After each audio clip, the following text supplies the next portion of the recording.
ብሩኹን ዝኾንካ እግዚአብሔር አቦና ነመስግነካ ኣለና ተመስገን እዚ ሰዓት ካባኻ ስለ ዝኾነልና እግዚአብሔር ከም ዝበለ ማዕዲ ሓቢርና እግዚአብሔር አቦና አኻ ነኽብር እግዚአብሔር ስምካ ክንጽውዕ ስምካ እግዚአብሔር አቦ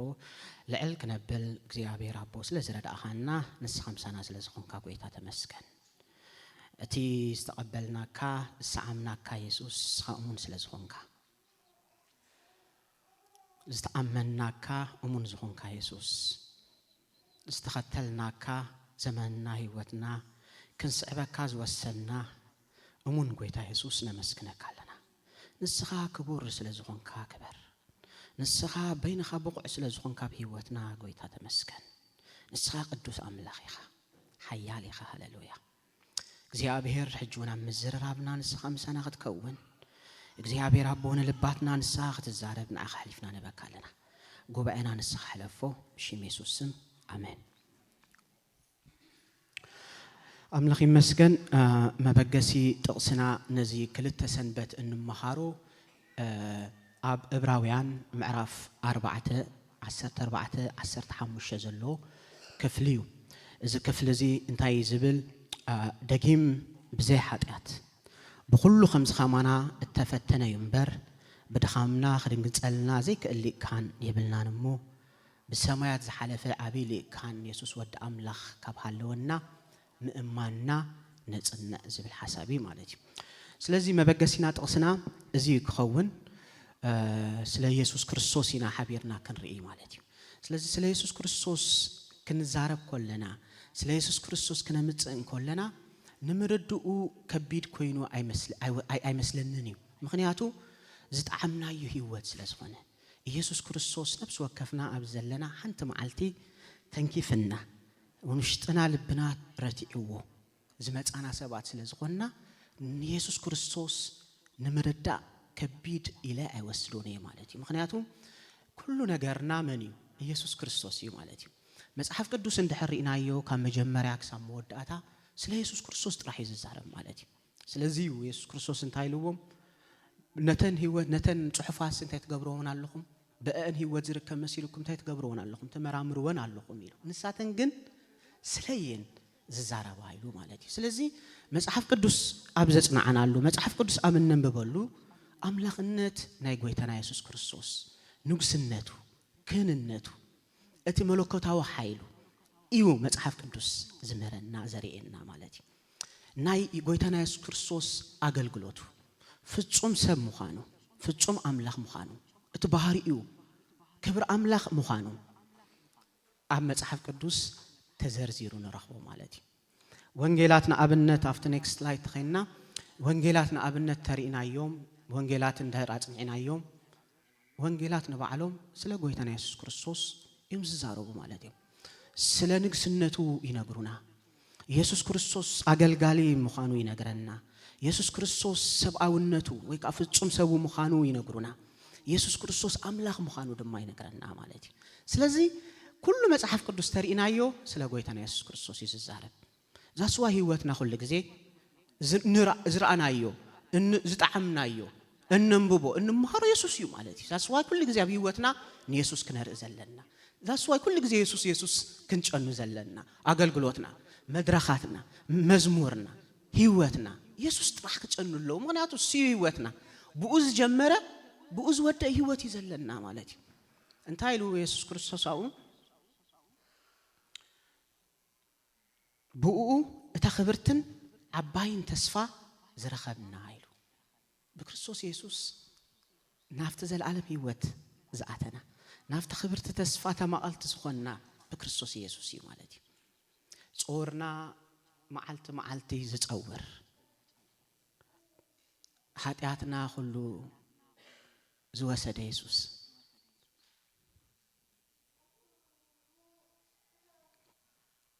ኢየሱስ ክርስቶስ ይሉ ኩሉን አብ ኩሉን እዩ ይሉ ቆሎሴ ስለዚህ አብ ኩሉ ነገር ና ማን ይዝረአ ኢየሱስ ይዝረአ ማለት ኩሉ ነገር ዝኾነልና ኢየሱስ ክርስቶስ እዩ ማለት ንሱ ይሉ ለዕል ሕልቅነትን ስልጣናትን ህይወትና ድማ ብኡሙሉ ተኾይና ይሉ እዚ ሙሉ ህይወትና ድማ ብኡመሊ አላ ይብል ኢየሱስ ክርስቶስ መሊኢና ጥራህ ዘይኮነ ተሐሳብ ህይወትና ንባዕሉ ሙሉእ ዝኸውን ካብ ክርስቶስ ኢየሱስ ተላዕለ ማንነትና ተሪእናዮ ቅድሚ ኢየሱስ ክርስቶስ እንታይ ነይሩና ዝሕጉስ ባዘብል እንሕጎሰሉ ነገሩን እንኳ ህይወት አይነበረና በክርስቶስ ኢየሱስ ግን ሎሚ ተስፋ ረኺብና በክርስቶስ ኢየሱስ ግን ሓጎስና እንታይ ኮይኑ ሙሉእ ኮይኑ ማለት እዩ ስለዚህ ዘለና ንዓና ሎሚ ከም ክርስቲያናት ኢየሱስ ክርስቶስ እዩ ካብ ዝበልጽ ነገር የብልና ህይወትና ምልእቲ ዝኾነት ካብ ክርስቶስ ኢየሱስ ዝተላዕለ ህይወትና ዝጸበቀ ካብ ክርስቶስ ኢየሱስ ዝተላዕለ ተስፋ ዘይነበረና ኮይና ነርና ደስፕሬት ኢና ነርና ኢየሱስ ክርስቶስ ግን ኣብ ቤትና ምስኣተወ ነገራትና ተቀየሩ ተስፋ ረኺብና ህይወትና ለምሊማ ስለዚህ ካብ ኢየሱስ ክርስቶስ ሕዋተይ ነዚ በመንፈስ ጸሎት እንዳኾንኩም ክትሰምዑኒ ደስ ይብለኒ ንጎይታ ኢየሱስ ክርስቶስ ኣብ ህይወትና እንዳግዛእናዮ ክትሰምዑኒ ደስ ይብለኒ ምክንያቱ ካብ ኢየሱስ ክርስቶስ ዝበልጽ ወላ ሓደ ነገር የብልና ንሱ ተጀማሪ እምነትና ኢሉ ደምዳሚ ኣነ ስለዚህ ናኡ ክንጥምት ኩሉ ግዜ መጽሐፍ ቅዱስ የሪኤና ምክንያቱ ህይወትና ብዘይቡ ከንቱ ያ ማለት እዩ ዛስዋ ሐዋርያ ጳውሎስ ክርስቶስ እንታይ ዝገብር ዘሎ ኢሉ አባይ ዝነብር ዘሎ ህይወት በክርስቶስ ታገርና ረኺብና ህይወት ኢየሱስ ክርስቶስ አካፊልና ማለት እዩ ስለዚህ ካብ ዝዓብ እንታይ አሎ ሕዋተይ ኣብዚ ምድሪ ኢየሱስ ክርስቶስ ናቱ ዝገበረና ህዝቢና ማለት እዩ ስለዚህ ንሱ ካፍታ ጸልማት መንግስቲ አውጽዩ ናብታ ፍቅር ወዱ መንግስቱ ዘእተወና እዩ ኢየሱስ ክርስቶስ ዘድሓነና ኢየሱስ ክርስቶስ ካብ መዓት እንታይ ዝገበረና ዘምለጠና ህዝቢና ማለት እዩ ስለዚህ ብዛዕባ ኢየሱስ ክርስቶስ ተዛሪብና አይኑ ውድኦኒና ክንዛረብ ኮለና ኢሞሽናል ሊና ንኸውን ምክንያቱ ኢየሱስ ክርስቶስ ህይወቱ ዝኸፈለልና በዋጋ ዝተዓደግና ሰባት ስለዝኾንና ማለት እዩ እዚ ርእስቲ ክነምጽኦ ነዊሕ ብዙሕ እዩ ስለዚህ ሳብ ቶፒክ ኢና ክንመሃር ናፍተር እስቲያተኹን ስለ ጎይታና ኢየሱስ ክርስቶስ ኢና ክንመሃር ገናኸ እዚ ሁሉ ዝኽንብሎ ዝጸናሐና ክንሽፍነውን ስለዘይ ንኽእል ሓንቲ አርእስቲ ኢና ክንወስድ እዚ ድማኒ ኢየሱስ ክርስቶስ እቲ ዝበለጸ ሊቀ ካህን ዝብል ሓሳብ ኢና ክንመሃር ኢየሱስ ክርስቶስ ሊቀ ካህን ዝብል ስለዚህ እቲ ሓሳብ እዚ ንሪኦ ሓሳብ ካብ ዕብራውያን ዝተበገሰ ሓሳብ እዩ ኢየሱስ ክርስቶስ after next slide ተኸይና በመሰረት ዕብራውያን ኢና ናይ ኢየሱስ ክርስቶስ ሊቀ ካህንነት ሓቢርና ክንዛራረብ ኣብ ህይወትና ዘምጽኦ ለውጢ ናይ ኢየሱስ ክርስቶስ ካህንነት ኢና ክንርኢ ቀድሚ ናይቲ ካህንነት ናይ ኢየሱስ ክርስቶስ ምዝራብና ኣብ ክልተ መቂልና ኢና ክንርኢ ናይ ብሉይ ኪዳን ካህን ከመይ ይመስል ነይሩ በነጸብራ ናቱ ድማ ናቱ ተምሳሌት ኮይኑ ናይ ጎይታና ኢየሱስ ክርስቶስ ካህንነት ተምሳሌት ኮይኑ እዩ ናይ ብሉይ ኪዳን ካህንነት ቆይሙ ስለዚህ ንዑ መጽናዕ ግድ ኾነና እዩ ማለት እዩ ስለዚህ ነቲ ናይ ብሉይ ኪዳን ካህንነት ክንርኢና ብድሕሪኡ ድማ በዕብራውያን መሰረት ብሉጽነት ካህንነት ናይ ጎይታና ኢየሱስ ክርስቶስ ክንርኢና ማለት እዩ ነዚ ሓሳብ ክኾነና ዕብራውያን ከመበገሲና ክንወስዶ ስለ ሓፈሻዊ መግለጺ ስለ ዕብራውያን ክዛረብ ምክንያቱ ዋና ሓሳብ እሱ ክርዳእኩም መጀመርያ ማለት እዩ ዕብራውያን ጸሓፊኡ ዘይፍለጥ ስለዚህ ጸሓፊኡ ዘይፍለጥ ተጸሓፊ ዕብራውያን እንዳበልና ክንከይድና ማለት እዩ ምክንያቱ ዝተፈላልየ ባህልሎ አሜን ዝኣምኑ ሰባት ኣለው ጳውሎስ ዝጸሓፎ ዝብሉ ሁሉ ኹልዮም ገሊኦም አጶሎስ ጽሒፍዎ ገሊኦም ባርናባስ ይብሉ ገሊኦም ፊልጶስ ጽሒፍዎ ይብሉ ማለት እዩ ብርጉጽ ግን ዝተጻሓፎ ስለዘይ ንፈልጦ ጸሓፊ ዕብራውያን ኢልና ክንሓልፎ ኢና ማለት እዩ ዕብራውያን ንመን ተጻሒፉ ዝብል ሓሳብ ክንርኢ ኮለና ዕብራውያን ኣብቲ እዋን እንትን ዝነበሩ ኣብ ዝተፈላልየ ቦታ ፋሒሎም ዘሎም ምድሪ ሁሉ ተፋሒሎም ኣብ ዝነበሩ አይሁዳውያን ንዕኦም ዝተጻሓፈ እዩ ዕብራውያን ማለት እዩ ዝተጻሓፈሉ እዋን ድማ ነቲ ቀንዲ ዕላማ ናይቲ ዕብራውያን መጽሓፊኡ ይነግረና እዩ ምክንያቱ ኣብቲ እዋን እንት ኣዝዩ ከቢድ ናይ ስደት ኩነት ኣብ ዝነበረሉ እዋን ክርስቲያናት ዝስጎጉሉ ክርስቲያናት በእምነቶም ዝእሰሩሉ ክሳብ ሞቱን ዋጋ ዝኸፍሉሉ ዝነበሩ ዘመን ዝተጻሓፈ እዩ ዕብራውያን ማለት እዩ ዛስ ዋይ ቀንዲ ዕላምኡ ናይ ዕብራውያን ነዞም ኣመንቲ ኣይሁድ ኣብ እምነቶም ወይ ድማ ኣብ ክርስቶስ ኢየሱስ እንታይ ክገብሩ ጸኒዖም ንኽነብሩ ዝተጻሕፈ እዩ ካብ ምንታይ መስለኩም ካብቲ ኢየሱስ ክርስቶስ ዝበለጸ ስለ ዝኾነ እዚኣታ ቀንዲ ደለያ ዘለኹ ማለት ዕብራውያን ቀንዲ ሓሳቡ ኣብ እምነቶም ኣብ ክርስቶስ ኢየሱስ እንታይ ክገብሩ ንኽጸንዑ ዝተጻሕፈ እዩ ንምንታይ ዝበለጸ ኢየሱስ ክርስቶስ ስለ ዝኾነ ንኻልእ ንድሕሪ ዝምለሱሉ ምኽንያት የብሎምን ምኽንያቱ እቲ ዝተኸተልዎ ኢየሱስ ሎሚ ተኸተልናዮ ኢየሱስ ንሱ ህይወት ዝሃበና ካብ ኩሉ ዝበለጸ ምዃኑ ዝገልጽ ዕብራውያን ማለት እዩ ነዚ ምኽንያት ክኾነና ካብ ጽንዑ ኣብ እምነትኩም ካብ ምባል ብዙሕ ግዜ ካብ ዘጥፍኦ ዕብራውያን ናይ ብሉጽነት ናይ ጎይታና ኢየሱስ ክርስቶስ ካብ ምዝራብ ወይ ከዓ ንምንጋር ዝበዝሕ ዝጻሕፎ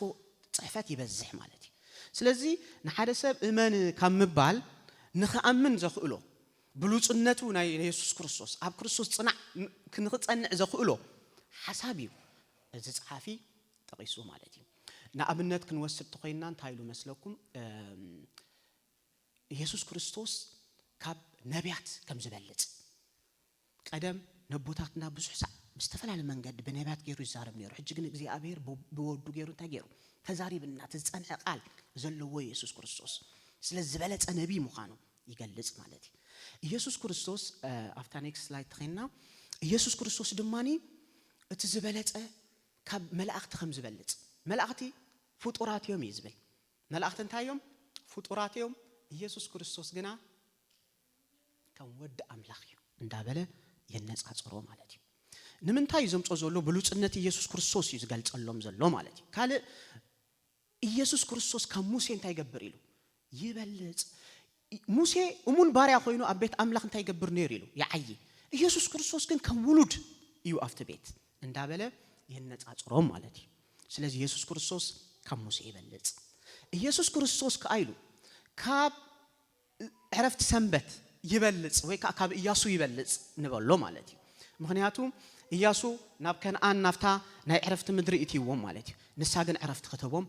ኣይከኣለትን ነቶም ብክርስቶስ ዝኣምኑ ግን ዕረፍት ሰንበት ታገራትሎም ኣላ ተዳልያትሎም ኣላ ኢሉ ስለ ኢየሱስ ክርስቶስ ናብ ምንታይ ኣስጊርና ማለት እዩ ናብ ዕረፍት ሰንበት ይእቲና ስለዚህ ኣነ እንታይ ለይ ዝኣምን ዕረፍት ሰንበት ክነኽብር ኣለና ሰንበት ያታ ዕረፍት ኢለ ኣምንኒ እንታይ ደኣ ብክርስቶስ ኢየሱስ ዝኣመነ ዘበለ ሁሉ ናፍታ ዕረፍት ሰንበት ናፍታ ዕረፍት ህይወት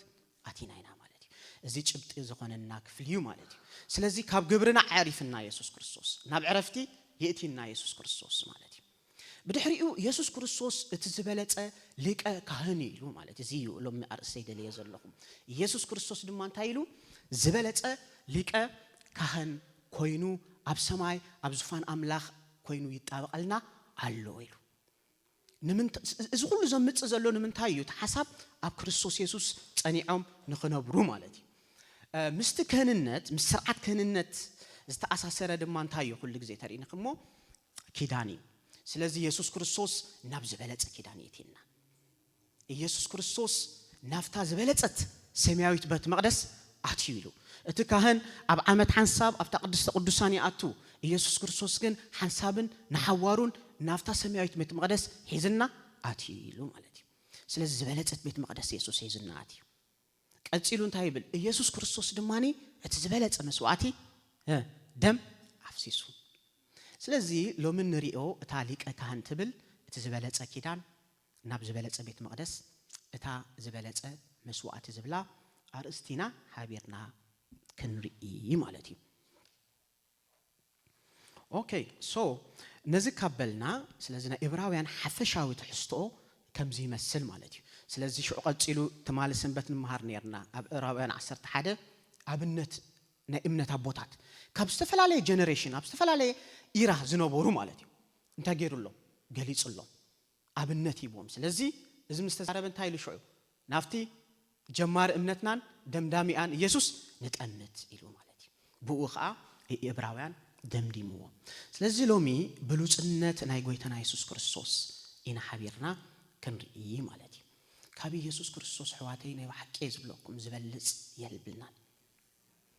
ህይወትና ዘመንና ጉልበትና ነገራትና ሁሉ ተንህቦውን አይበዙሕን ኢየሱስ ክርስቶስ ትርጉም ህይወት ዝሃበና ኢየሱስ እዩ ኩልኩም ሎም ዝኽዛረብ ኩልኹ ክትፈልጥዎ ትኽእሉ ኢኹም ማለት እዩ ምክንያቱ ኢየሱስ ክርስቶስ ተንኪፉኩም ትስዕብዎ ዘለኹም ሰባት ኢኹም ማለት እዩ ኣብዚ ኩላትና ብዘለና ተገዲድና ይኮንናን መፂና ኣብዚ ኩላትና ናይ ኢየሱስ ፍቅሪ ደሪኽና ኢና መፂና ዘለና ኢየሱስ ክርስቶስ ስለዚ ደረኸና ውሽጥና ኢየሱስ ክርስቶስ ስለዚ ሞልኦ ኢና መፂና ዘለና ማለት እዩ ስለዚ ኩሉ ግዜ ኢየሱስ ኣብ ህይወትና ክኸብር ኣብ አገልግሎትና ኢየሱስ ክርአ ንኢየሱስ ክንጥምት ኣለና ማለት እዩ ካብ ኢየሱስ ኣብሊጽና ንሪኦ ከም ኢየሱስ ሆነልና ማንም የለን ማለት እዩ ስለዚ ናብቲ ኔክስት ከይና ኣብ ብሉይ ኪዳን ስለ ሊቀ ካህን ዝብል ክንርኢና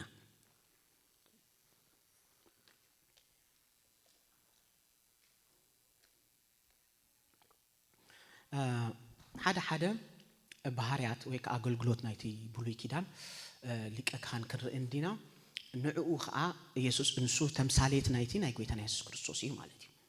ነዚ ክዳሎ ከለኹም ገርመኩም ሓስብ ነይረ ኣብቲ እዋን ነርና ተንኸውን ኣብ ብሉይ ኪዳን እዚ ሓሳብ ንኽንርድኦ ኣዝዩ ከቢድ እዩ ምክንያቱ እዚ ጽላሎት እዩ ነቲ ሓቀኛ ነቲ ናይ ጎይታና ኢየሱስ ክርስቶስ አገልግሎት ዝገልጽ ተምሳሌት እዩ ንሕና ኣብ ሓድሽ ኪዳን ዘለና አገልገልቲ ግን ዕድለኛታት ኢና ነስተገለጸ ጎይታ ኢየሱስ ክርስቶስ ንፈልጦ ኢና ስለዚ እዚ ንምርድኡ ንዓና ከቢድ ኣይኮነን ኣብቲ እዋን እቲ ግን ሎሚ ክህንነት ናይ አሮን ክንዛረብ ኮለና አልባሳቱ ክንዛረብ ኮለና ኣዝዩ ከቢድ ይኸውን እዩ ኢየሱስ ክርስቶስ ስለዚ ተገልጸ ማለት እዩ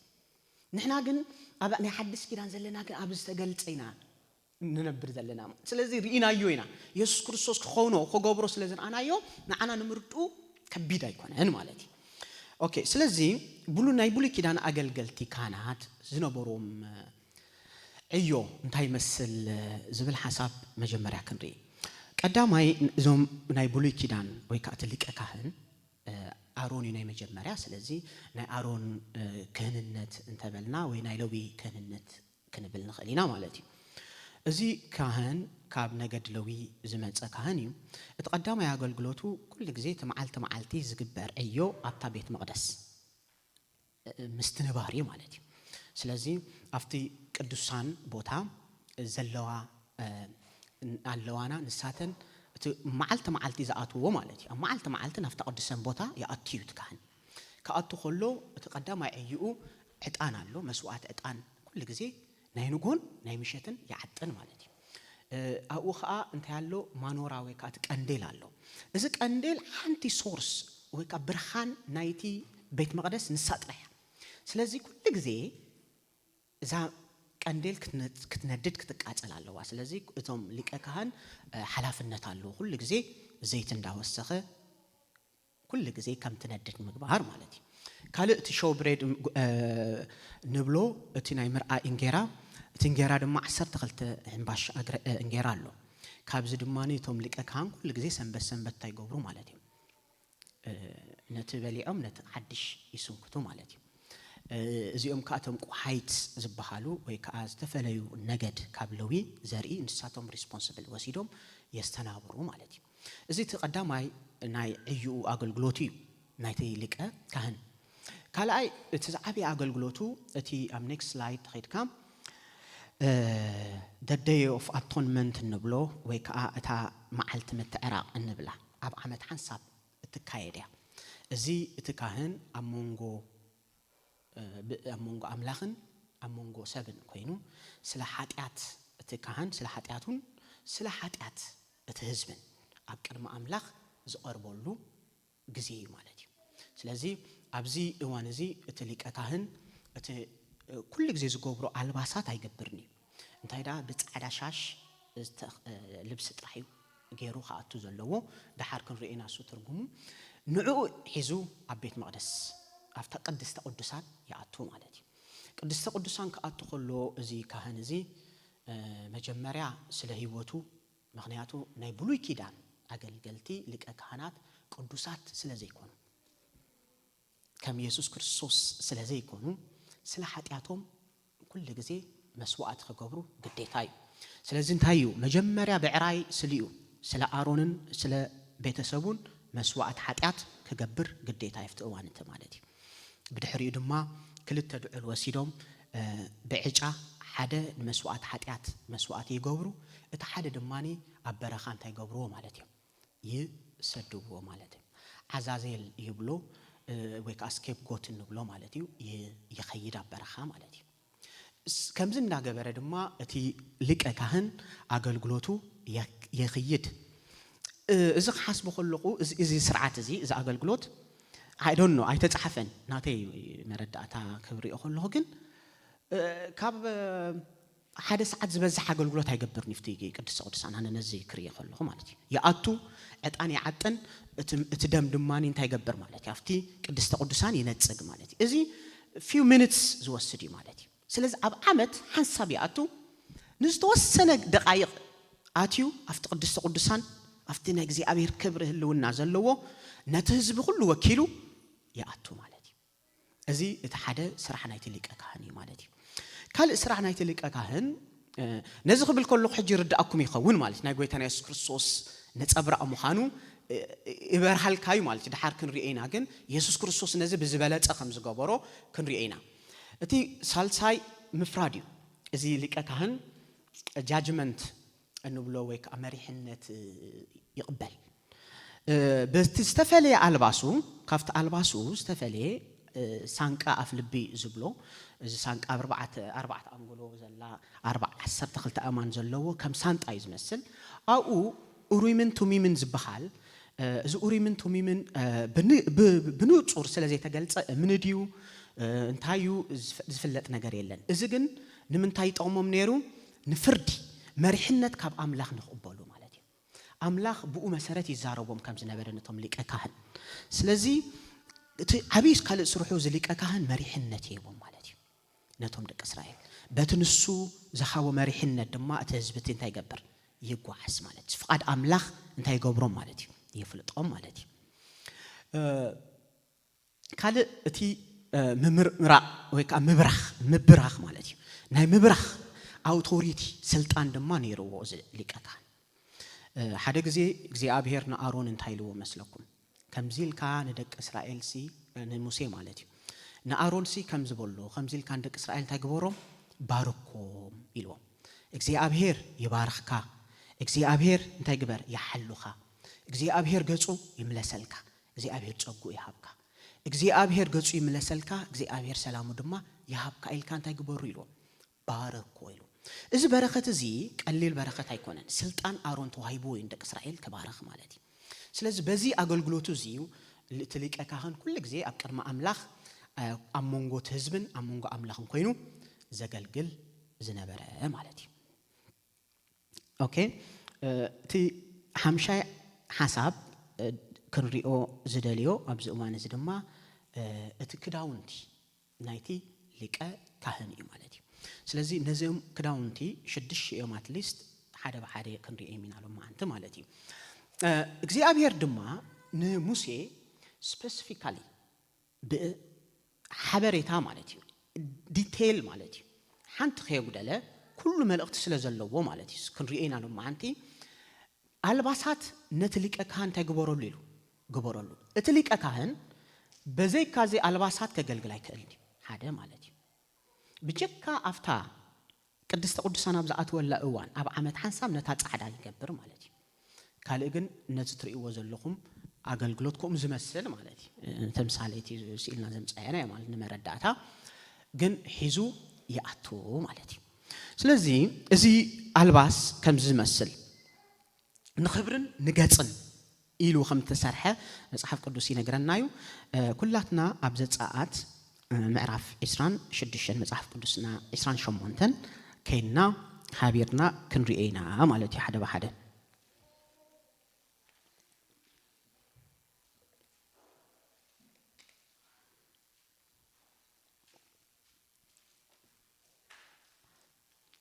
ኦኬ ኔክስት አፍታ ስላይድ ተመለሰ ይርጋሃይ ኦኬ ስለዚህ አልባሳት ሊቀ ካህን ከምዚ ይመስል ካብ ላዕሊ ክንጀምር ማለት እዩ ካብ ላዕሊ ጀሚርና ንታሕት ክንወርድ ኮለና እቲ ቀዳማይ መጠምጠሚያ እዩ እዚ መጠምጠሚያ ጻዕዳ ሻሽ ዝገብርዎ እዮም ምስቲ መጠምጠሚያ ከዓ ኣብ ኣፍ ልቦም ኣብዚ ኣፍ ቅድሚት ናይቲ ግንባሮም ብወርቂ በሊቃ ዝብሎ ማለት እዩ ዝተወቀጠ ንእግዚአብሔር ዝተቀደሰ ዝብል ጽሑፍ ኣለዎ እዚ ወርቂ እዚ እቲ ሻሽን ከዓ ብሰማያዊ ፍሕሶ እንታይ ገይሩ ብሓንሳብ ተጣቢቁ ዝገብሮ መጠምጠሚያ እዩ ናይቲ ሊቀ ካህን ማለት እዩ بدحريو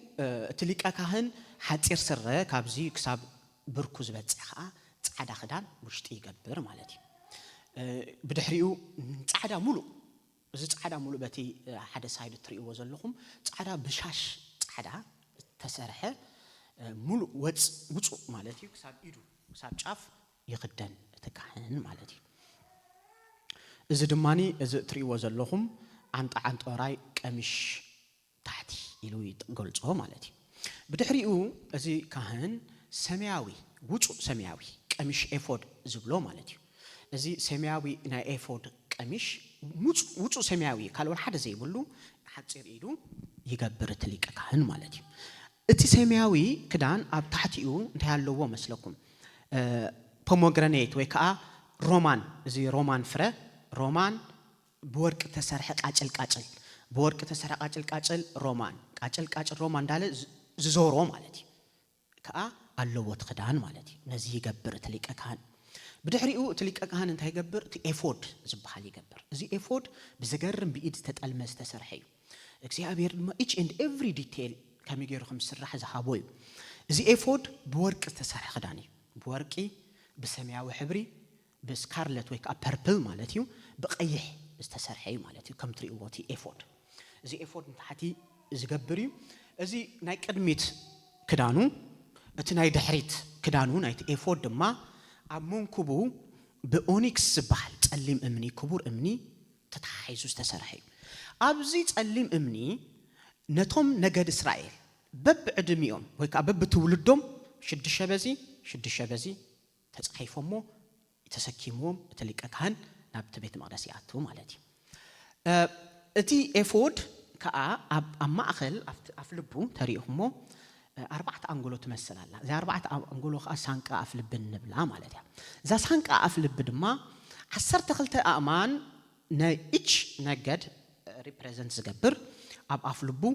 يغبرو مالتي سلازي اتي ايفود اتسانقا افلبن كا بمنታይ استتحزي مسلكم بالعلي بورق سنسلت استتحزي بالعلي مالتي ابز تحت دماني بسمياو فحصو تأثيرو نخيودق قد أبيلو يحزو مالتي معناها كل جزء أبلبو اتكاهن نزي عصرت خلت نجد حزو وقدم أملاخ يقرم مالتي نخيودق بتسنسلت بورك زتا تتحزيو مالتي سلازي خمزي مسل اتحدث حدا ما كلهم توم كانت بملو استرف كله كان دق أرون زقبرو لبسيو مالتي after next slide تخيلنا اتقدامي لبسي اتي ايفودي ايفود زصات 28 እንታይ ይብል ጥቅሲ 6 ነቲ ኤፎድ ካወርቂ ሰማያዊ ሕብሪ ደምን ጽሪ ቀይሕ ተፋሕሰለ ጽንጣጢዕ ገይሮም በብልሓት ይግበርዎ ኢሉ ነኽል ታሕት ወሪና ድማ ኣብ 12 እንታይ ይብል ነቲ ክልተ ኣማን ድማ ንደቂ እስራኤል ኣማን መዘከርታ ክኸውን ኣብቲ መንክቡ ኤፎድ ግበሮ አሮን ከአ ካብ ክልት ይመንክቡ ስሞም ኣብ ቀድመ እግዚአብሔር ንመዘከርታ ይጽሮ ይሉ ስለዚህ ቲ ኤፎድ ክንገልጾ ጽናሕና እዚ ኤፎድ እንታዩ ዘመልከት ማለት እዩ እቲ ካህን ነደቅ እስራኤል ከም አማላዶ ኮይኑ አሞንጎ እስራኤላውያንን አሞንጎ እግዚአብሔርን ከም ምምላድ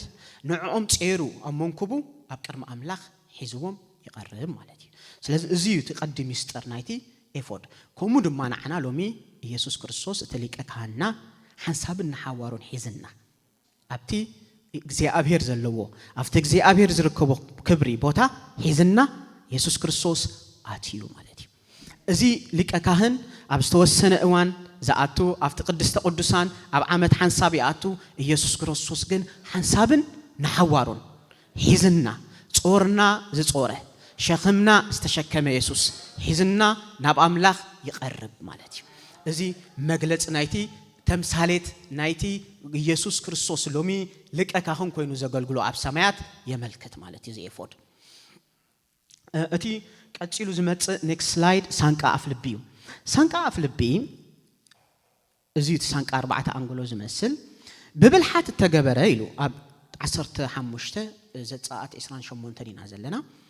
ብብልሓት ተገበረ ናይ ፍርዲ ሳንቃ ኣፍ ልቢ ኸኣ ገበር ከም ስራሕ ኤፎድ ካብ ወርቅን ካብ ሰማያዊ ሕብርን ደምን ጽሩይ ቀይሕን እተፋሕሰለ ጽንጣጢዕ ገበሮ ይብል ታሕቲ ወሪና ድማ ኣብ 29 እንታይ ይብል አሮን 29 ጥቅስ ማለት እዩ አሮን ናብ መቅደስ ምስ ዝኣቱ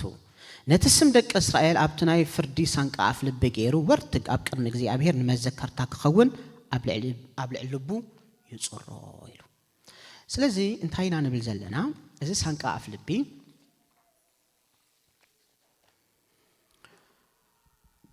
መንኩብ ክብል ኮሎ ክልተ ጥርሐ 6 ማለት እዩ ኣብዚ ግን بعلامة لنفس وقف نجد غيره مالتي إذا دماني اتكاهن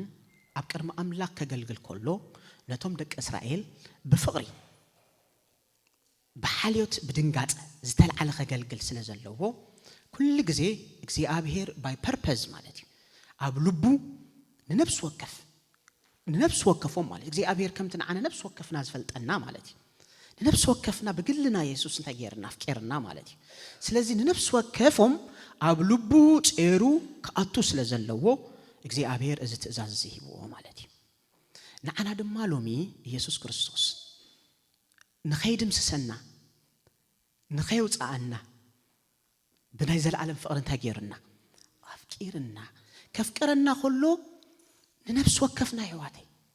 ንዓይ ከም ግለይ ንዓኹም ከም ግልኹም ኢየሱስ ይፈልጠኩም ንግልኹም ኢየሱስ ሞይትልኩም ንግለ ኢየሱስ ሞይትለይ ማለት እዩ ስለዚህ ናይ ግልና ምዃኑ ዋንነትና ኢየሱስ ናይ ግልና ምዃኑ ዘርእዩ እዚ ኣክንደ ሓደ እምኒ ምግባር ከምቲ ኣፍቲ መንኩብ ዘሎ ንነፍስ ወከፎም እግዚአብሔር ከገብረሉ መሪጹ ስለዚህ ኢየሱስ ክርስቶስ ነፍስ ወከፍና ይጥንቀቀልና ማለት እዩ ኢየሱስ ክርስቶስ ነፍስ ወከፍና ይሓልየልና بفقري بحاليوت يسوع كريستوس نفس وكفنا مويتلنا مالتي إذا دماني أب لبي يسوع كريستوس كم استوقعتنا نيا قلقلوتنا يسوع كريستوس لومي أب سماي كوينو كف أروز تلعله سلينا يمالد مهلاو زقلتي مالتي كم تقدم زبول كوفت نيكست تخيلنا يس إزي إفودزي نخي ودق بس ورقي بسنسلة ورقي بزخ أب تحتخ أبي إفود بتسمياوي إفود أبي قصت أسرع لنا نيرنا مالتي هارب أولوس كم زيلو كابتا أب كريستوس ويتا زلا فقريسي أملاك كفلين نازق الفترة كتو كم زيلبو تردئ الله ويلو سلسي كابتا فقر أملاك متان نقين فله اتي كم تسانك أقف لبي متان كي ود آرون كقلقل كله مالتي قد إلو بوركي خمسة حزة بتبي إفود خمسة حزة እግዚአብሔር ደማን አና ሐቲምና ማለት አብ ኢዱን ተገርና ወቂጥና ማለት ስለዚህ ካብ ፍቅር አምላኽ ዝፈልየና የለን ጸኒዑ ሒዝና እዚ ወሐስና ይሎሚ ኢየሱስ ክርስቶስ ኩሉ ግዜ ስለና ይቃጠት ይማልድ ምህላው ካኡዱ ማዝፈልየና ኃይል ወል ሓደ ከም ዘይልቦ ንዓና ሎሚ ዝወሐስና እዩ ማለት እትካላይ ኡሪምን ቱሚምን ኡሪምን ቱሚምን ድማ ተቀዲመ ዝበልኩኹም ኡሪም ማለት ብርሃን ማለት እዩ ቱሚም ድማ ፐርፌክሽን ፍጽምና ሐቂ ትርጉም ማለት እዩ ከምቲ እትሊቀ ካህን መሪሕነት ካብ አምላኽ ሒዙ ዝመጽእ እሞ ንደቂ እስራኤል ዝመርሖም ሎሚ ኢየሱስ ክርስቶስ እትሊቀ ካህንና ድማኒ እቲ ሓሳብ አምላኽ ንዓና እንታይ ይገብረልና ይገልጸልና ማለት እዩ ብመንፈሱ ገይሩ እንታይ ናብ ንኾዶ ዘበለ ሁሉ እንታይ ይገብረና ይመርሐና ማለት እዩ ዮሐንስ 16:13 እዚኣ ከነንብባ ዮሐንስ ወንጌል ዮሐንስ 16:13 እቲ መንፈስ ሐቂ ምስ መጸ ኢሉ ኢየሱስ ክርስቶስ ንሱ ዝሰምዖ ዘበለ ይዛረብ እምበር ካብ ርእሱ ኣይዛረብን እሞ ንሱ ነቲ ዝመጽእ ከፍልጠኩም ናብ ኩሉ ሐቁን ከመርሐኩም እዩ ኢሉ ስለዚህ ሎሚ ኢየሱስ ክርስቶስ በመንፈሱ ገይሩ ናብዘል ሐቂ እንታይ ገብረና ማለት እዩ ይመርሐና መንፈስ ቅዱስ ኢሉ ምስ መጸ እቲ ሰምዖ ዘበለ እዩ ዝዛረብ እምበር ካብ ርእሱ ኣይዛረብን ኢሉ ኢየሱስ ክርስቶስ እንታይ ኢሉ ፍቃድ አቦይ ክፍጽም ይመጽ ኢሉ ስለዚህ ኢየሱስ ክርስቶስ ኮነ መንፈስ ቅዱስ እቲ ሐሳብ ወይ ፍቃድ አምላኽ እንታይ ዝነግሩና ማለት እዩ ስለዚህ ልክ ሆሙ ድማኒ ከምቲ እቲ ካህን ሐሳብ አምላኽ መርሕነት አምላኽ ነቶም ደቂ እስራኤል ዝነግሮም ዝነበረ ሎሚ ኢየሱስ ክርስቶስ በመንፈሱ ገይሩ እናብዘል ሐቂ ይመርሐና ስለዚህ ነገራትና ይኸፍቶ ነገራትና መንገድና ያብርሃልና ማለት እዩ እቲ መንገዱ እቲ ሐሳቡ ድማኒ ቁሉዕ እዩ ኢየሱስ ክርስቶስ አይጋገኒ ማለት እዩ ስለዚህ እቲ ብርሃንን እቲ ፐርፌክሽንን ዝብል ኣብ ጎይታ ኢየሱስ ክርስቶስ ኣብቲ መሪሕነቱ ኣብ ህይወትና ሎሚ ንሪኦለና ማለት እዩ ኢያሱ እንተሪኹሞ ኢያሱ ከመጽኸሎ ምሽ ንሙሴ ተዛሪቦ ንኢያሱ ምስጸውዖ ኣብ ሞንጎ ኣብ ደቂ እስራኤል ግን እንታይ ኮይኑ መስለኩም ክጸንዕ ክኽእል ኣለዎ ክጸንዕ ምስ ተባሃለ እዚ ኣብ ዝሁሉቅ ክትሪዎ ትኸሉ ይኹም ኣብ 27 እቲ ካህን ነቲ ኡሪም ሒዙ መጽ ኡሪምን ቱሚምን ማለት እዩ ስለዚህ እንታይ ዝመስለና ኣነ ኣብ ኩሉ እስራኤል ምስተኣከበ ኦሬዲ እግዚአብሔር መሪጹ ወይኒ ኢያሱ ግን ከም ዝመረጾ ክጸንዕ ኣለዎ ከም ዝመረጾ ከኣምኑ ክእሉለዎም ማለት እዩ ናይ እግዚአብሔር መሪሕነት ናይ እግዚአብሔር ውሳኔ በቲ ኡሪምን ቱሚምን እዩ እቲ ካህን ፈሊጡ አልዓዛር ነይሩ ፍቲ እዋንቲ ማለት እዩ ስለዚህ ኡሪምን ቱሚምን ገይሩ መጽዩ አልዓዛር ብኡ ድማ እግዚአብሔር ንኢያሱ ዝመረጽኩ ኢሉ ነጊርዎም ማለት እዩ ስለዚህ መሪሕነቱ ፍቃዱ እግዚአብሔር ዝገልጸሉ ዝነበረ እዩ ሎሚ እግዚአብሔር ደማኒ ንዓና በወዱ በክርስቶስ ኢየሱስ ገይሩ ሐሳቡ ሁሉ ይገልጸልና ማለት እዩ ኦኬ ስለዚህ ክልተ አልባሳት ርኢና ኣለና እቲ ሓደ ኤፎድ እዩ እቲ ሓደ ሳንቃ አፍልቢ ማለት እዩ እዚኦም ኤፎድ ሳንቃ አፍልቢ አትሊስት ሰለስተ ሐሳብ ወይ ካ መግለጽ ናይ ጎይታ ኢየሱስ ክርስቶስ እዮም እቲ ሓደ ናይ መመላዱ ስራሕ እዩ ኦኬ አማላድነቱ ናይ ጎይታ ኢየሱስ ክርስቶስ ይዝነገር ልክ ከምቲ ካህን አሞንጎ ህዝቢ አሞንጎ አምላኽ ኮይኑ ስለኦም ዘማልድ ዝነበረ እዚ ድማ ኢየሱስ ክርስቶስ ስለና ስለኻትኩምን ስለይን ስለኻትኩምን ኩሉ ግዜ ከም ዘማልድ ዝነገር እዩ ማለት እዩ ነጸብራ ናይ መምላድ አገልግሎት ናይ ጎይታ ኢየሱስ ክርስቶስ እዩ ማለት እዩ ስለዚህ መምላድ እንታይ ማለት እዩ እዚ ሐሳብ እዚ ከም ክርስቲያናት ክንርድኦ ዘለና ሐሳብ ይመስልኒ ማለት እዩ ምክንያቱ ኢየሱስ ክርስቶስ ኩሉ ግዜ ሎሚ ይማልደልና ስሩሑ ናይ ኢየሱስ ክርስቶስ አይተወደን ሐዋርያ ዮሐንስ ከምዚሉ ጽሒፉ ኃጢአት ንኸይትገብሩ ኣነ ዝጽሕፈልኩም ኣለኹም ኣመንጎኹም ሲሉ ሓደ እኮ ኃጢአት ዝገበረ እንተሎ ጠበቃ ባቦ ኣሎ ንሱ ድማ ኢየሱስ ክርስቶስ እቲ ጻድቕ ኢሉ ኦኬ እታ ኢየሱስ ክርስቶስ እቲ ጻድቕ እዩ ትብል ቬሪ ኢምፖርታንት ያ ማለት እዩ ወሳኒት ያ ማለት እዩ ምክንያቱ እቲ ከማልድ ዝኽእል ኣመንጎ አምላኽን እቲ ጻድቕ እዩ አሮን ጻድቕ ስለ ዘይኮነ እዚ አልባሳት ክለብስ ግዴታ እዩ እዚ አልባሳት ክለብስ ንእግዚአብሔር ዝተቀደሰ ተባሂሉ ጽሐፈሉ ግዴታ እዩ ኢየሱስ ክርስቶስ ግን ንሱ በይኑ ጻድቕን ብቁዑን እዩ ማለት እዩ አሞንጎ አምላኽን ኮይኑ ንኸማልድ ማለት እዩ ስለዚህ መምላዱ እንታይ ማለት እዩ ዝብል ሐሳብ ተሪና ትርጓሚኡ አሞንጎ ሓፈሻው ትርጓሚኡ አሞንጎ ክልተ ሰባት ቆይሙ ንኽልቲኦም ምርኻብ ምቅርራብ ስለ ሓደ ምክታዕ ስለ ሓደ ነገር ምሙጋት ዘመልክት ምጽላይ ስለ ሓደ ነገር ዘመልክት መምላድ ማለት እዩ ልክ ከምኡ ድማ ኢየሱስ ክርስቶስ ሎሚ ኃጢአት ኣብ እንገብረሉ እዋን ኢየሱስ ክርስቶስ ይማልደልና እዝን ማለት እንታይ ማለት ይመስለኩም እግዚአብሔር ንዓና በቲ ንገብሮ ናይ ኃጢአትና በግብርና ዘይኮነ ዝርኤና በመንጽር ጻድቕ ዝኾነ ኢየሱስ ክርስቶስ ስለና ኣብ መስቀል ቀራንዮ ዝሞተ ደሙ ዘፍሰሰ ኢየሱስ ስለ ጻድቕ ስለ በዓይኒ ኢየሱስ ክርስቶስ ጻድቕ እዩ ንዓና እንታይ ዝገብር ኢየሱስ እግዚአብሔር አምላኽ ዝርኤና ማለት እዩ ዛስዋይ ኩሉ ግዜ ሕድገት ኃጢአት ዘለና መምላድ ካብ ኃጢአት ምሕዳግ ዝሓለፈ ትርጉም ኣለዎ ኢየሱስ ክርስቶስ ይማልደልና ክንብል ኮለና ኃጢአት ክንገብር ኮለና እውን ጥራሕ አይኮነን ማለት እዩ እንታይ ደኣ መስለኩም ዕብራውያን ኃጢአት ገብሩሎ ማለት ኮይኮነ ምሽቶ ተጻሒፉሎም እንታይ ደኣ ኣብ እምነት ንኽጾንዑ እኮ ኃይለ መታን ክረኽቡ እዩ ኢየሱስ ክርስቶስ ሎሚ ኣብ እንልዮ ዘበለ ሁሉ ኣብ ግዜ ፈተናና ይኹን ሽግርና ንጎይታ ኣብ እንደለሉ እዋን ኣብ ዝተጸማዕናሉ ኣብ ዝተሸገርናሉ ኃይለ ኣብ እንደለዩ ኣብ ነገራትና ሁሉ ፍጹም ደጋፊ ክኸውን ኢየሱስ ክርስቶስ ኩሉ ግዜ ኣብ ሰማይ ዙፋን አምላኽ ኣብ የማን ዙፋን አምላኽ ተቐሚጡ ስለና ይማልድ ማለት እዩ ዛስዋይና ኩሉ ግዜ حواري باولوس كفر أملاخ زفلين يلن قبل كله حواري باولوس برتوع سلازقنا خي مسلكم سليو مكح زلو خي مسلكم انتاي زمكو حنيرو مسلكم ادخل لك زي سليو زنكح أملاخ يسوع كريستوس أبزفان أملاخ سلازلو سلازفلت أي السيو وحسو لومين أنا وحسنا أبغيتات أنا خنبر سقدس هيوت كنبر يسوع كريستوس هياو سلازوانا يسوع كريستوس أنا أبسما أبزفان أملاخ كوينو سلاز مالي دلناينا استقدس هيوت نبر مالتي كاب هيوتنا كاب جبرنا زت العلب أيقونين مالتي سلاز تقدمي حسب مملاد زبلي up to next خير كام that's why انتايو المسلكم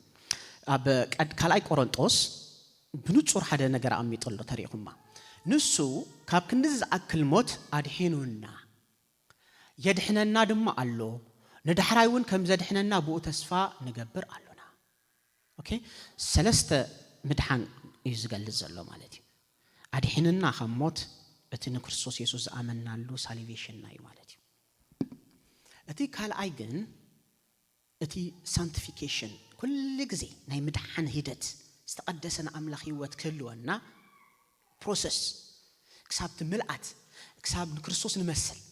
كساب نافتي كبري نقلت ندات قدسنا كن كيد قديت هاي مالتي نعون زدحنا النامني يدحنا دم الله يسوع كريستوس أبي كينو أب زمان زفان أملاح تقميتو سلازي أب كرانيو أب مسكال يسوع كريستوس سفت سما قبل كله نعنا كاب حاتيات كاب ناي حاتيات عدا أو تيو فتسيموت أيو مالتي مبر يسوع كريستوس تقميتو حجي كوفيلو أيكون نزلو مالتي كل جزء سلين سليقمن إيمالد سلام دحنا كل جزء حيلنا نسيو مالتي أمود أتادماني كم زدحنا نابو تسفى نجبري له تجلوريفيكيشن نايو مالتي سلازي إزتنا مملات سرحنا يقويتنا يسوع كريستوس مالتي اتكال أي next slide تخيلنا يسوع كريستوس سلطان كم زلوا وزر إيوز على بعصات اتي أزيو كبر لبسي كتر أخلها سماوي زخونة لبسي كتري أخلها اتكهان أزيو زجرني قرمو أفت أوانتي زقبر زنبرة نورمال كده ونايكون مالت نجستا زقبروز نبور خداني سلزي انت قاتري مالتي أوعيتو خاب سماي مخانو أقلقلوتو خاب سماي مخانو زرقيو تخداونتي مالتي يسوع كريستوس دماغهم سلطان زلوا أملاخ مخانو يرينا مالتي أبا أقلقلوت يسوع كريستوس انتحر دحر النار إنا أب وانجيلات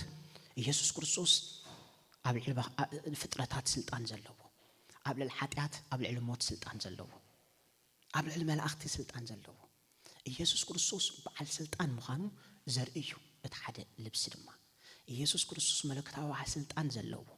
that's why انتايلو مسلوكم فيليبي سلازخا اب سماينا مدرنا تحت مدرن زلو كله بركي باسم يسوع من انتي كم بركه خير لسان زبلن خبر غزي ابير ابويلو يسوع كريستوس غويتا مخانو كامنيو املاخ نابل كله العزبلو كاب كل سمون لعلزبله سمون زحابو ويلو سلازي يسوع كريستوس بعل سلطاني مالتي نامنو نختلو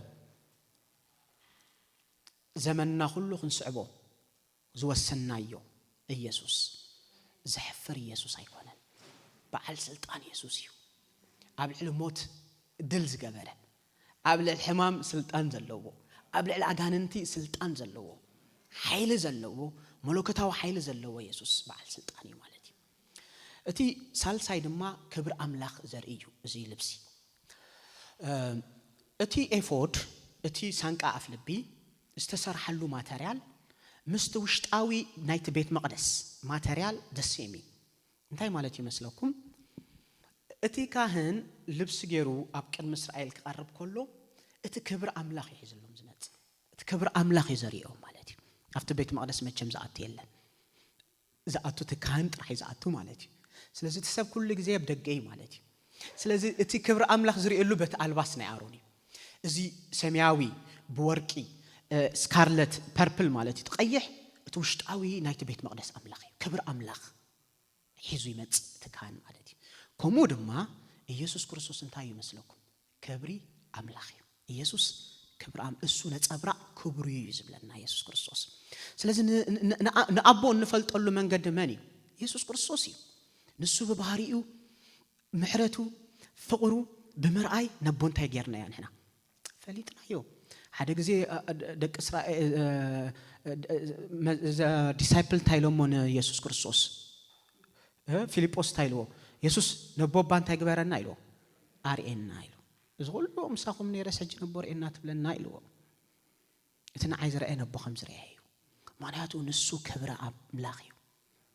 إن أملاخ زرينا زجلت علنا كبر أملاخ يسوع مالتي سلازم نسو يرئينا سلازم the more نا أملاخ إن يسوع كريستوس أبزت أمتنا له هيوتنا أب كريستوس فوكس أبز جبر له أوعن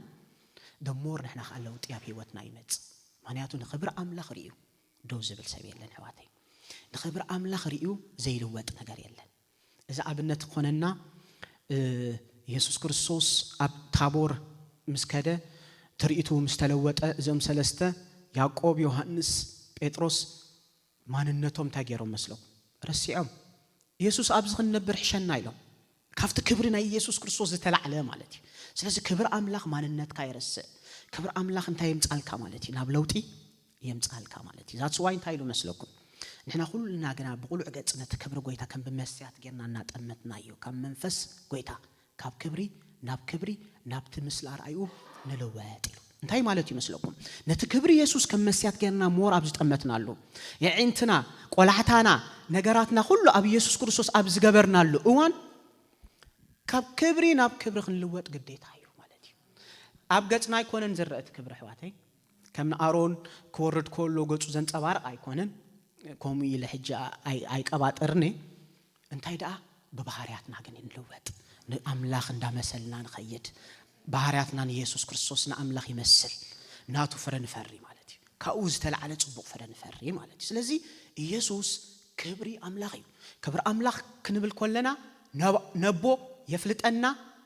نحنا خاخن نلوات يخلنا مالتي سلزي أب زمننا كله كبر أملاخ مرأي يخون لنا ناومت أمات كون لنا نجاراتنا كله قديفنا حسابنا كله قديفنا يسوع كريستوس نفتي جمار امنتنا دمدامي ان كنت امت قويتا يردعنا مالتي اتصال ساي قلطف كبلي ازي سمياوي قمش افودي ازي سمياوي قمش افود وصو سمياوي اوكي كالخ انت هيلو مسلوكم بستفلي منقدي ازي افود زي سرح له بحد بوص قدان سرح يلو مش كدان كتريو كلكم سفايو لاغاغبي زي تريمو سفايو بزي اتيدو يلغبو يدو ببينو كوميك دانس فمالتي انتي لو غنسو وصو ملغغام زي بودو مالتي مولو غبور يلو كمان سيلو نخاي قدد ابز ጫፍጫፉ ከፍ يلو ከምሽ ከም ድርብ ተብሎ ከዳን ከቀደድ ማለት ኮም ግቦሮ ይሎ ኦኬ እዝንም ታይ መስለኩም ናይ ኢየሱስ ክርስቶስ ከነነት ሰማያዊ መኻኑ ካልእ ናይ ጎይታና ኢየሱስ ክርስቶስ ከነነት مملع زي الليو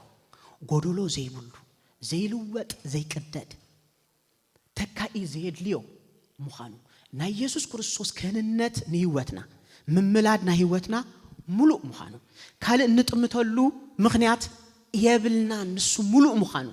كدحننا كل غزي بملعات كدحننا يسوع كم زخل زغلص حواتي مالتي ذاتس واي از صحافه زي نتوم ايداويان ندحريت زملس مخنيات يبلكمن يسوع كريستوس اواغا عداغاونا يتتوو اتسو زبلصيو نعوز مل ነገር يلن نعوز تك يلن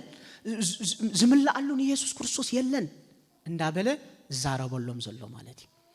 كمتي قديم زبلكم افود اتي ابتحتيو بخلته رومان بومغرانيتن بقاچل ورقن استسرحي مالتي نز ነገር زي بزغر منغدي አሚጦሎ እንታይ መስለኩም አፕ ቱ ኔክስት ስላይድ ተቀዳማይ ፖመግራኔት ወይ ካትፍረ ከንዛረበሉ እዚ እቲ ሮማን እዚ እንታይ ዘመልከት መስለኩም አውሽጡ ብዙ ፍረ ዘለዎ እዩ ስለ ፍርያምነት በረከት ይዘመልከት ስለዚህ እዚ እንታይ ልና ነርና ከመጀመሪያ ሪና መስለኩም ናይት ካህን ሓደ እዩ አገልግሎቱ ንደቅ እስራኤል መበራኺ ስለዚህ በረከት አምላኽ ይዘሪ ኢየሱስ ክርስቶስ ንዓና በረከትና ምኻኑ هذا كريستيان بركته السماوي بركته خصبصب كجمر كله خميس تعدل مسلكم بركتنا اب السماوي مدري كنفقد تجميرنا ውድቀት አባያት ይጀምር ሕዋቴክ ነግረኩም በረኸትና ኣብ ሰማያዊ ምድር ጥራሕ እንገብር ተጀሚርና ሳክሰስ ዝመስለና ኣብዚ ምድር ምስ መልዓልና በረኸት እሱ ጥራሕ ዝመስለና ተለና እንትና ቆላሕተና እሱ ጥራሕ ይጥምት እንድሕር ኮይኑ ጌጋዩ ኢየሱስ ክርስቶስ ንዓና ክባረኸና ከሎ ካብ ሰማይ እቲ በመንፈሳዊ በረኸት ዘበለ ኣብ ሰማያት በክርስቶስ ኢየሱስ ዝባረኸና ኣምላኽናን ኣቦና ጎይታና ኢየሱስ ክርስቶስ ብሩኽ ይኹን ኢሉ በረኸትና ካብ ሰማይ ይጅመር እቲ ሊቀ ካህን ከባርኹም ስልጣን ነይርዎ ኢየሱስ ክርስቶስ ድማ ንዓና ካብ ሰማያት ባሪኽና ማለት ስለዚህ ካብ ኢየሱስ ክርስቶስ ዝተላዕለ ኣብ ሰማያት በረኸትና ካኡ ዝመንጨወ ካብ ዝምድራዊ ኮነን ሪሶርሱ ማለት ስለዚህ ሓደራ ዝብለኩም ናይ ብሓቂ ዝብለኩም በረኸትና ክንጽብጽብ ክንጅምር ኮለና እቲ በክርስቶስ ኢየሱስ ዝተገበረልና ክንሪኦ ክንጅምር ኮለና ምንም ነገር አይኮነን ናይ ዝምድር ነገር ማለት ምስኡ ዝዋዳደር አይኮነን እዚ ዝሐልፍ ነገር ምንም ንዑ አይተኮኒ ማለት ስለዚህ በጎይታ ሁሉ ጊዜ ባከብለና በጎይታ ሁሉ ጊዜ በረኸትና በክርስቶስ ኢየሱስ ተገበረልና ክንጽብጽብ ክንጅምር ከም ክርስቲያናት ግዴታና እዩ ማለት ኣብ ኤፌሶን ታይሉ መስለኩም ኢየሱስ ክርስቶስ ንዓና ተቀደም ታይ ዝገበረና ኢሉ ዝሓርየና ኢሉ ቅድም ስራት ዓለም ጀሚሩ ማለት ካብዝ ዝዓብንታ ያሎ ማለት ኢየሱስ ክርስቶስ ንዓና እንታይ ገይሩና ሓሪዩና ማለት እሱ በወዱ በክርስቶስ ኢየሱስ ብኡ እንዳበለ ዝገልጾ ዘሎን ኢየሱስ ክርስቶስ እዩ ዝጸገወና ኢሉ በክርስቶስ ኢየሱስ ውልዱ ክንከውን ተሓር ክርኤና ዝናይ ውልድነት ማለት በቲ ሊቀ ካህን ዝመጽእ ሕብረት ምስ ኣምላኽ ዘለና ማለት እዩ ኣብ ኔክስት ሴሽን እግዚአብሔር ውሉድ ገይረና ማለት ቀደም ርሑቃት ዝነበርና ማለት ብደሙ ማለት ሕድገት ኃጢአት ተገይርና ረኺምና ስለዚህ ሐሳብና ሐዋሩን ኢየሱስ ክርስቶስ ንዓይና አኹምን ሞይቱ ብደሙ እንታይ ገይረና አጽዲቅና ማለት ስለዚህ ማን ይዝኸሰና ኢሉ ኢየሱስ ክርስቶስ ይተዘጽድቅ ማን ይኩነንና ዝኽእል ማለት በቶም ክርስቶስ ኢየሱስ ዘለው ድሕሪጅ ኩነኔ ይብሎ ምን ኢሉ ኩነኔ ይብልና ዝድሐና ዘምለጥና ህዝቢና ማለት ካብዛ ዓቢ በረኸት በክርስቶስ ኢየሱስ ተገበረሉ የለን ማለት ቀጽሉ ክዛረብ ኮሎ ከም ተሃብተ ሚስጥር ፈቃዱ እናፍለጠና ይብል ፈቃዱ ዘፍለጠና ማለት ዝተሓበ ነገር የለን እጂ ማለት أدرست بؤوز رخبنا ورست زجبرنا أبون رستنا دمانيلو غارانتينا يو إذا جمرنا يو منات بكرسوس يسوس أقول قلوت زق وارد أيكونن مالتي عربون يبنا كم نورس قويتا يسوس عربون يبنا عربون كو ننتايوها تملس كانت جوزو إخا عربون تمش سلازي يسوس كرسوس إكسي أبيرنا عنا عربون نايو مالتي كم نورسها رجعتنياتنا عربون تستخفل لنا سباتنا مالتي ስለዚህ ጎይታ ሁሉ ጊዜ ይርዳና አይንተና ከፍቶ በረከትና በመንጽረት ሰማያዊ ክንሪኦ ማለት እቲ ብድሕሪ ዝመጽ ተቃጨሊ ተቃጨል እዚኣ ተዛሪብና ክንወድኢና ተቃጨል ክንሪያ እዚ ቃጨል ዝብል ሐሳብ ድምጽ እዩ ኦኬ እቲ ካህን ሁሉ ጊዜ ከገልግል ኮሎ እቶም ኣብ ደገ ዘለው ድምጽ ሰሙ ስለዚህ አሮን ኣብ ዝንቀሳቀሰሉ ዘሎ ጊዜ ግዴታ ይክስማ አሮን ይሐልፍኩም ዘሎ ይፍለጥ አሮን አፍት ቤት መቅደስ ከገልግል ኮሎ አክቲቭ ኮይኑ ከሰናብር ኮሎ ሁሉ ነገር ከገብር ኮሎ ደቅ እስራኤል ይሰምዑ ወይ እዚ ድምጽ እዚ ቀሊል ድምጽ ከይመስለኩም ደቅ እስራኤል አፍተ ዋንተ ማለት ምክንያቱ ኣብ አምላኽ አክሰስ ይብሉን ሓደ እንኮ ናብ አምላኽ ዘቅርቦም እትሊቀ ካህን ስለዚህ ኩሉ ጊዜ ድምጽ ዝስማዕ ግዴታ እዩ እዚ ድምጽ ዝንተ ዘይተሰሚዑ አገልግሎቶም ተቋሪጽሎ ማለት እዩ ንዖም ተሰኪሞም ኣብ አምላኽ ዝቀርብ ካህን አይሰርሕኒ ዘሎ ማለት እዩ ስለዚህ እዚ ድምጽ እዚ ወሳኒ ከም እስራኤላውያን ማለት እዩ ክትሐልፍ ክትወጽእ ነዚ ድምጽ ክትሰምዕ ከለኻ ደስ ይዝብለካ ኦኬ ስለይ ዝደጋሎ ትብል ማለት እዩ ልክ ከምኡ ኢየሱስ ክርስቶስ ድማ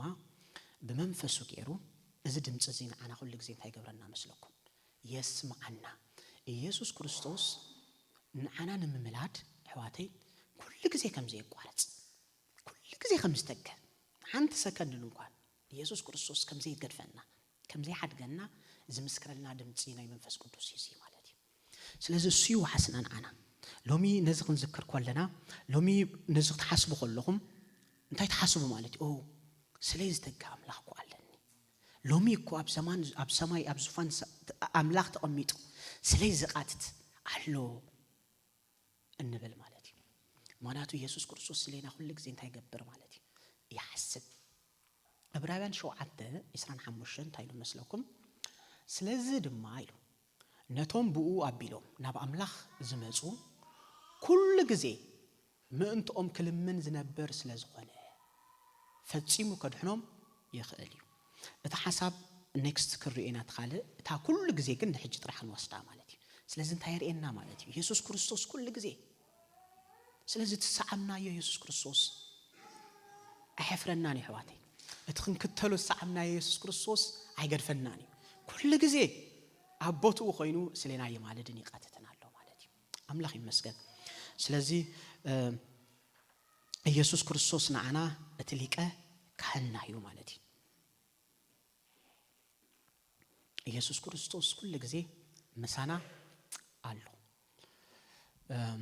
አብ 2008 ኦክቶበር 14 ዝነበርኩም አብ ማይነፍሒ አብዚ ትፈልጥዎ ይኹም ናብ ሰርቪስ ወፂና ማለት እዩ ካብ ትምህርቲ ተቋሪጹ መንጎ መምህርና አብ ንወጻሉ ሓደ ፎቶ አርካ ያለኒ ቢንያም ዝበሃል ማለት እዩ አነ በዝ ናይ ጾሮና ከባቢ ስለዚ በጻሕና ከፋንወኒ ተራኺብና ማለት እዩ ተራኺብና ሓንቲ ጥቕሲ ይብና ማለት እዩ ክሳብ ሕጂ አቦርቶፊልያ አላ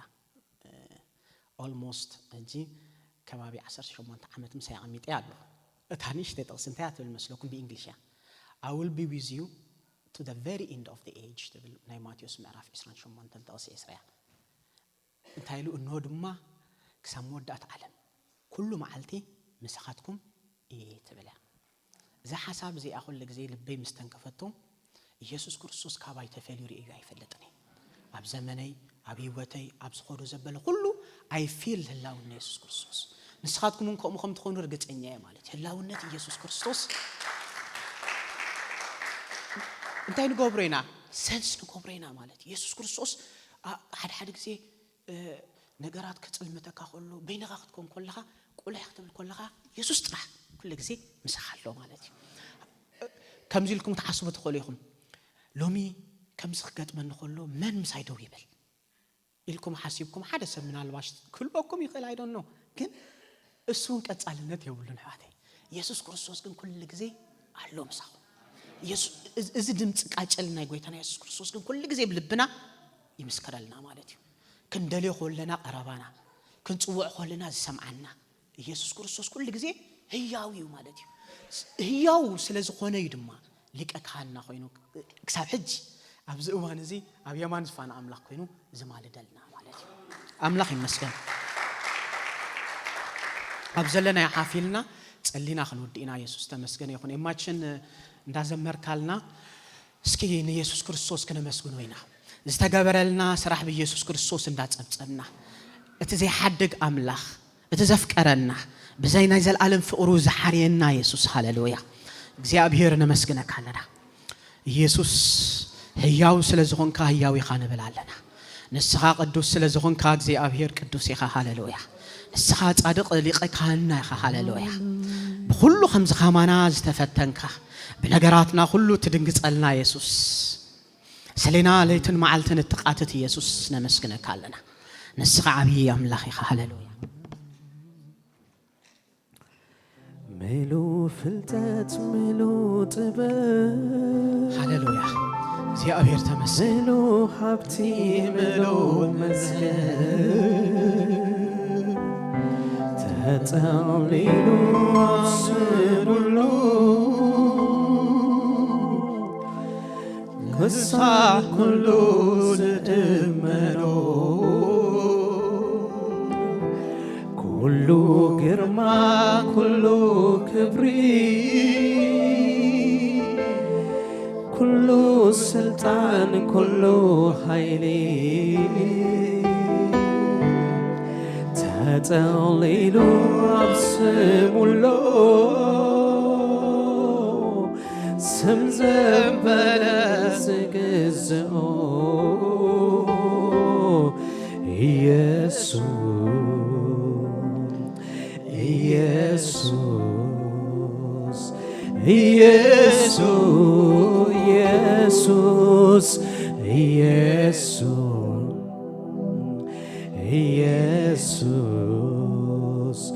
ኢየሱስ ምሉ ፍልጠት ምሉ ጥበብ ምሉ ሀብቲ ምሉ መዝገብ ኩሉ ብርኪ ዝሰግደሉ ዝእመኖ ልሳን ኩሉ ኩሉ ግርማ ኩሉ ክብሪ ኩሉ ስልጣን ኩሉ ኃይሊ ተጠሊሉ ኣብ ስሙሎ ስም ዘበለ ዝግዝኦ ኢየሱስ ኢየሱስ ኢየሱስ